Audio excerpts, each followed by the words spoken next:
नालकोरु हरिण स्थानांतर बेले हरिणर मृत्यु। अनुगुल जिला बनपाड़ ब्लॉक नालकोरु हरिण गुड़िक ढेंकानाल डिविजन हिंदोल रेंज अंतर्गत कांधारा संरक्षित जंगल को स्थानांतरण हेबाकू सबु प्रकार प्रस्तुति सहित किछि हरिण को स्थानांतरित होइतबा बेले आउ किछि हरिण को नेबाकू बाकी रहिछि। पर्यायक्रमे हरिण गुड़िक स्थानांतरित हेउथिबा बेले गाड़ी साहाय्य नेबा समय किछि हरिणक मृत्यु होइथिबा विश्वस्त सूत्ररु खबर मिलिछि।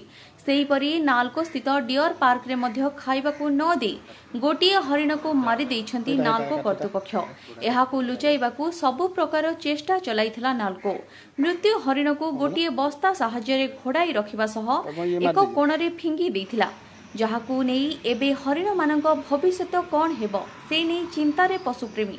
साधारणतः कोनोसी घरे गोटे शुआ पालिले किंबा कुकुर प्रति अत्याचार हेले पशुप्रेमी ठारू आरंभ करी वन विभाग लोक देखाणिया पदक्षेप ग्रहण करुवा बेले काहाठारू अनुमति आनी एते वर्ष पर्यंत हरिण गुड़िकू रखिथिला नालको एबे साधारण रे प्रश्न सृष्टि होईछि।